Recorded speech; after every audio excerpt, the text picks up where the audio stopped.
Welcome back to Fluent English Conversations podcast. You wake up. The alarm is ringing. You look at the ceiling and you just feel incredibly heavy. You are drinking your morning coffee, looking out the window and thinking, is this all there is? You drive the same route to work. You see the same gray buildings. You eat the same cheese sandwich for lunch, and you feel like a smartphone that has been plugged in all night but is somehow still at 2% battery. You desperately want a different life. You want to feel light and energetic, but you are just too tired to even start making a change. Welcome to our English Learning Podcast. I am Felix. And I am Emily. If that heavy morning sounds familiar, please know you are not alone, and you are in the perfect place right now. Today, we are talking about changing your life. But please, relax your shoulders. Do not worry. We are not going to tell you to wake up at 4 a.m, take a freezing cold shower, and run 10 kilometers.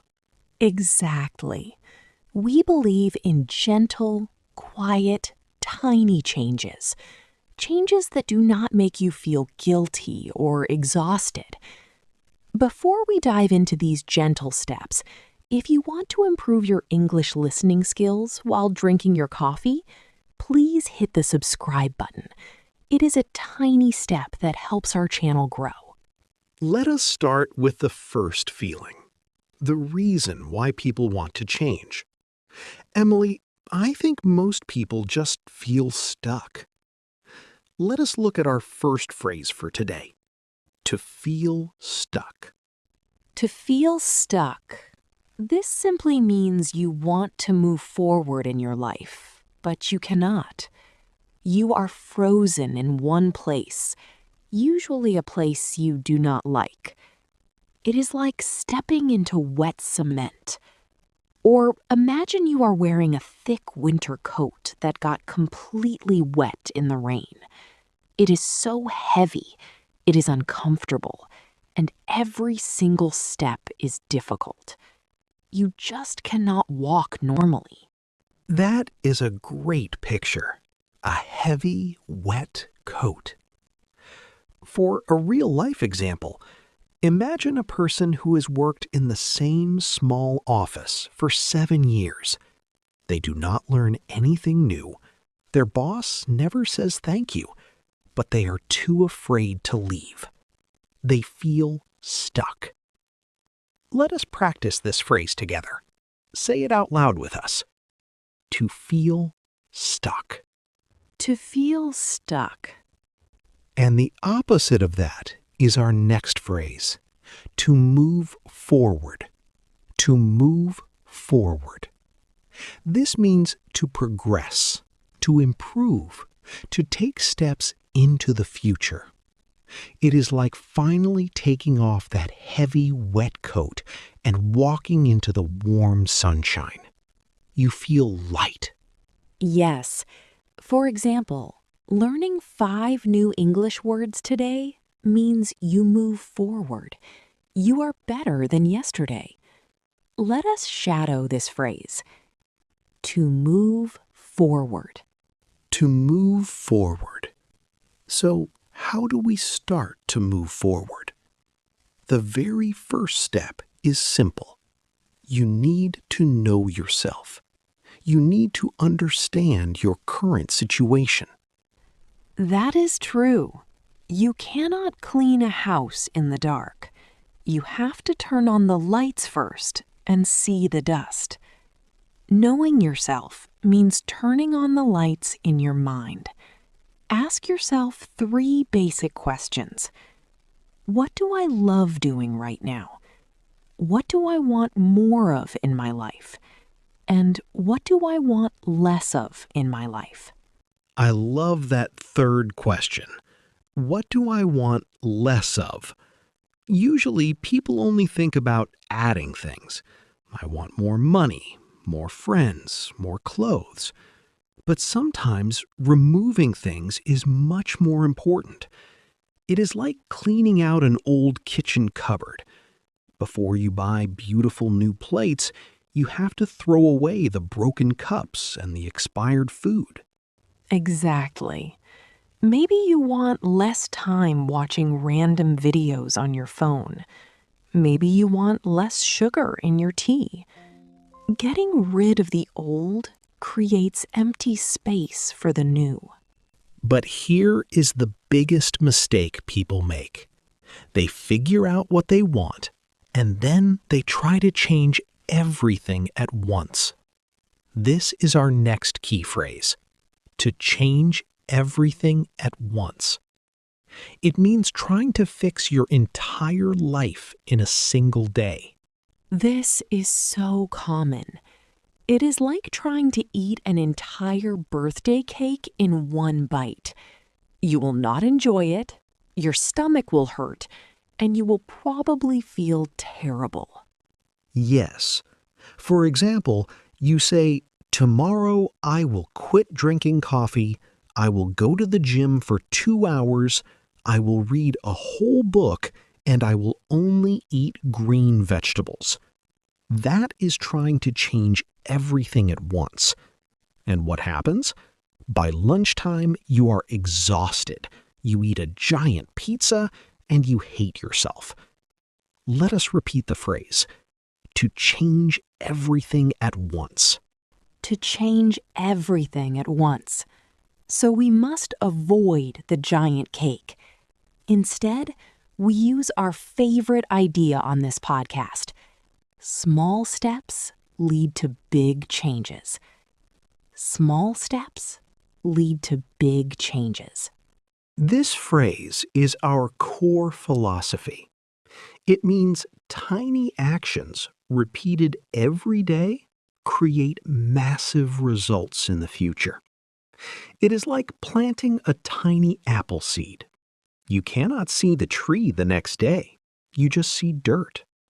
But if you give it a little water every day, eventually you have a huge tree with hundreds of apples. A perfect example. If you want to write a novel, do not try to write 50 pages on Saturday. Write one single paragraph every night before bed. Small steps lead to big changes. Let us shadow this very important phrase together. Small steps lead to big changes. Small steps lead to big changes. You know, Emily, speaking of tiny steps, I had a huge personal discovery recently. I read about something called the 2-minute rule, and it completely changed my life. Have you heard of it? The 2-minute rule? I think so, but explain it to our listeners. How does it work? Well, whenever you want to start a new good habit, you must make it so easy that it takes less than 2 minutes to do. Less than 2 minutes? But how can you exercise for 2 minutes? Is that even useful? That is the secret. It is not about the physical result at first. It is about tricking your brain. Let me give you a metaphor. Imagine you want to swim in a cold lake. If you think about jumping your whole body in, you get scared and stay on the beach. But if you say, "I will just put my big toe in the water," just my toe, you do it. There is no fear. Ah, I see. So you remove the psychological resistance. Exactly. If I want to start running, my 2-minute rule is not going for a run. My 2-minute rule is just putting on my running shoes and standing at the door. That is it. If I want to read more, my goal is to open the book and read exactly one sentence. Usually, once the shoes are on or the book is open, I keep going. but I only promise myself 2 minutes. That is incredibly gentle. You do not need to be a hero. You just need to tie your shoes. I love that so much. It completely removes the guilt. Now, let us talk about how we connect these tiny 2-minute steps to our day. This brings us to another brilliant phrase: habit stacking. Habit stacking. Habit stacking means taking a new, tiny habit and attaching it to an old automatic habit you already have. It is a fantastic tool. Think of a train. Your old habit is a strong locomotive engine that is already moving. Your new habit is a small, empty carriage. You just connect the new carriage to the strong engine, and it gets pulled along easily. Yes, a real-life example. Let us say you always wash your face in the morning. That is the old habit. You want to learn to stretch your neck for your health. That is the new habit. So you stack them. After you wash your face, you stretch your neck to the left and right. The cold water on your face is the trigger. Your brain says, "Oh, my face is clean. Now it is time to stretch." Let us practice this phrase. Habit stacking.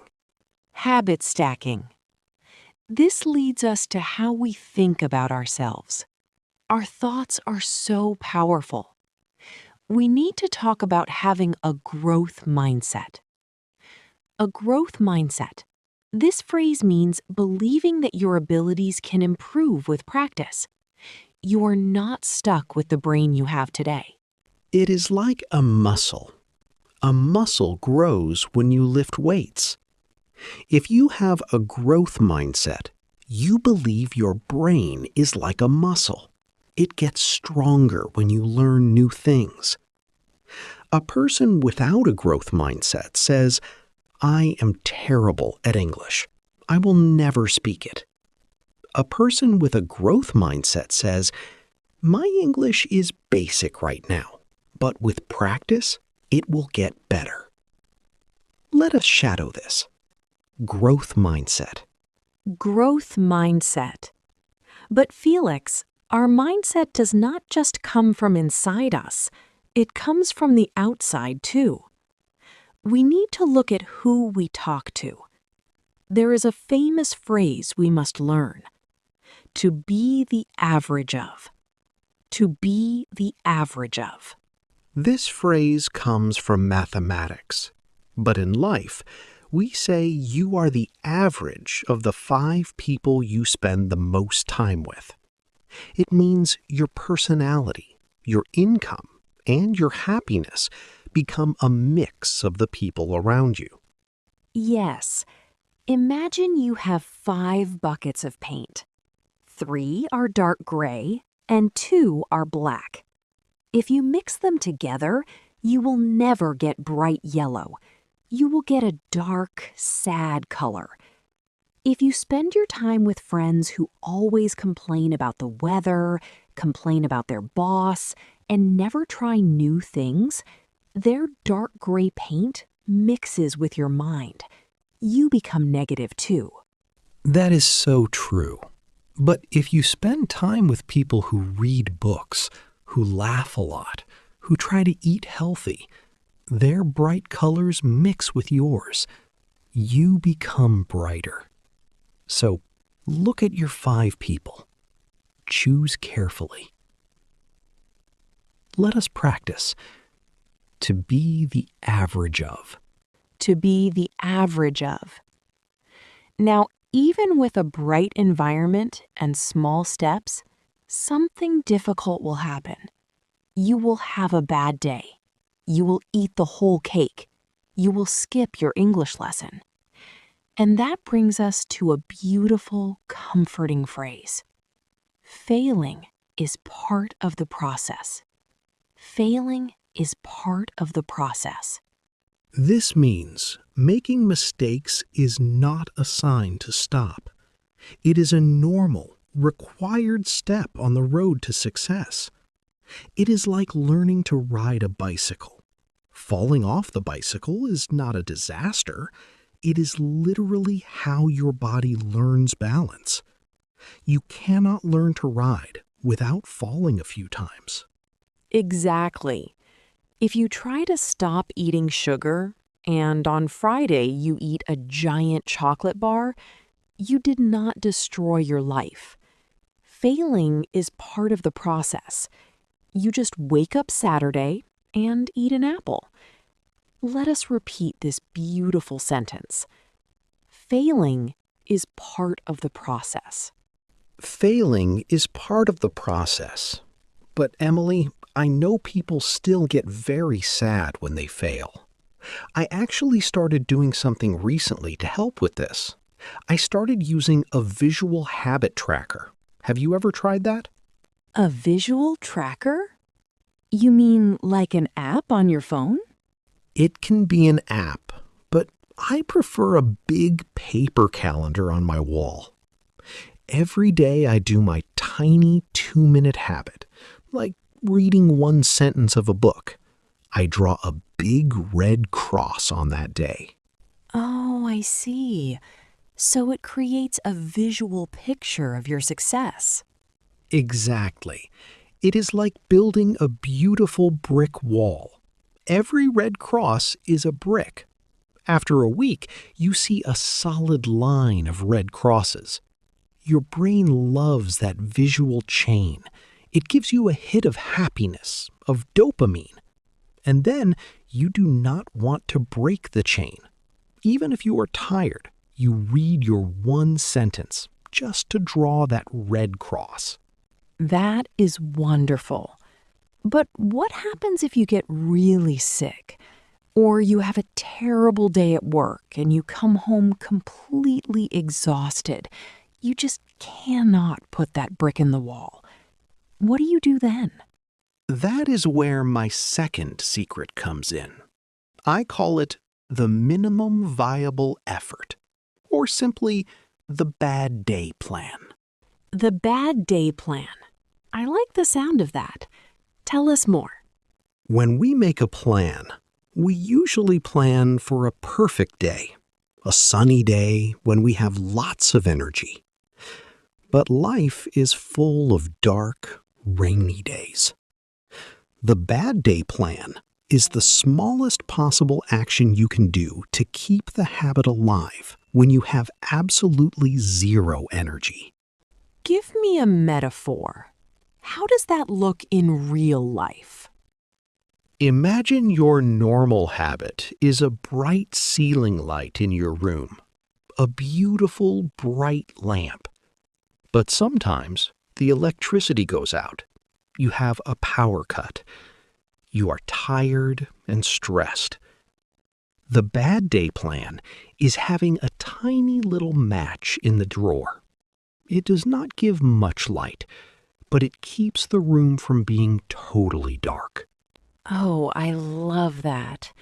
So if your normal goal is to study English for 30 minutes, what is the tiny match? The tiny match is just listening to one English song on the radio, or saying one English word out loud. It requires almost zero energy, but you still did something. You still get to draw the red cross on the calendar. You protected your identity as a person who learns English. That takes away so much pressure. Speaking of pressure, that leads perfectly to our next phrase. Don't be too hard on yourself. Don't be too hard on yourself. This phrase means you should not criticize or punish yourself with mean words when you are not perfect. It is like being a gardener. If a plant is growing slowly, you do not yell at the plant. You do not hit the plant with a stick. You give it water and patience.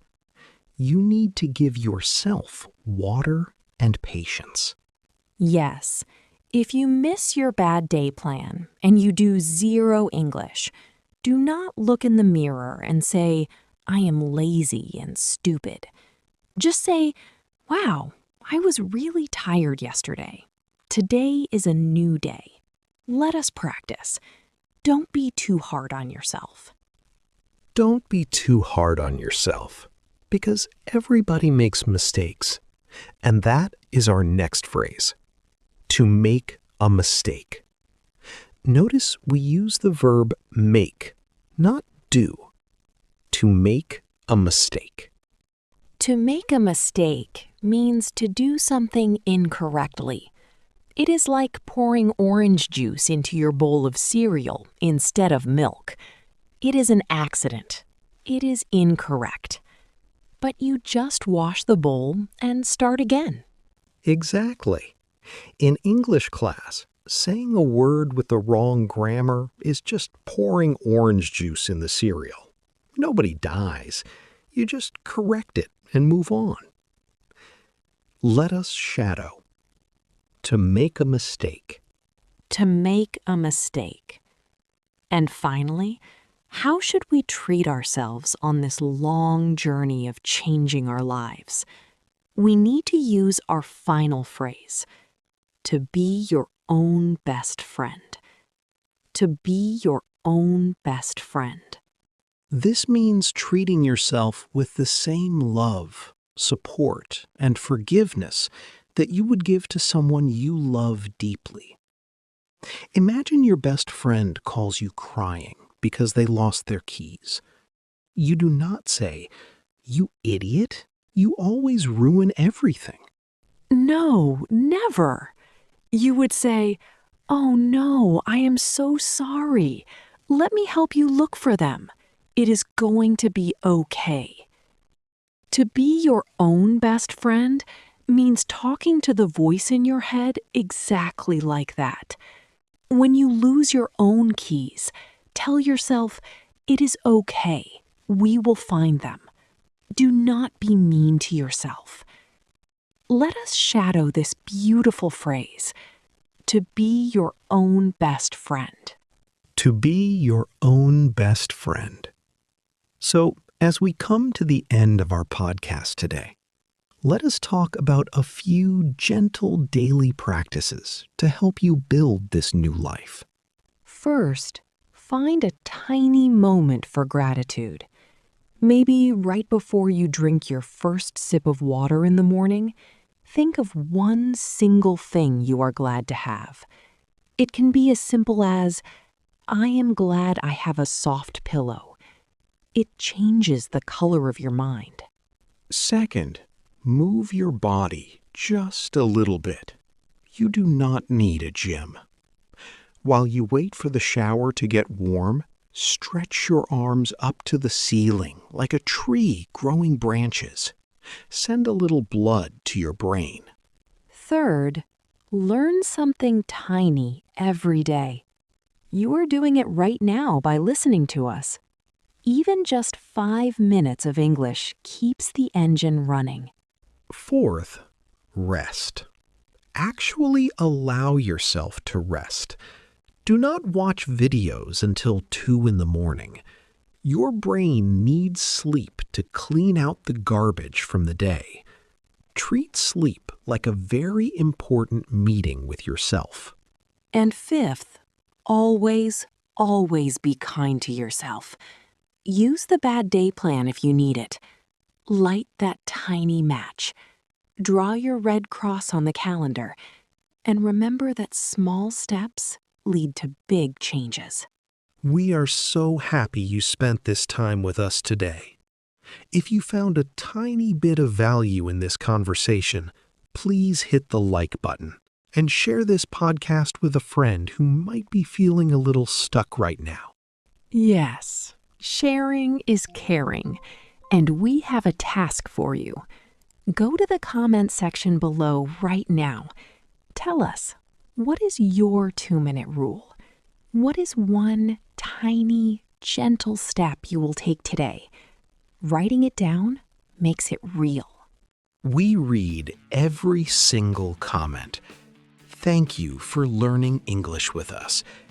Be kind to yourselves, take a deep breath, and we will see you in the next episode. Goodbye, everyone.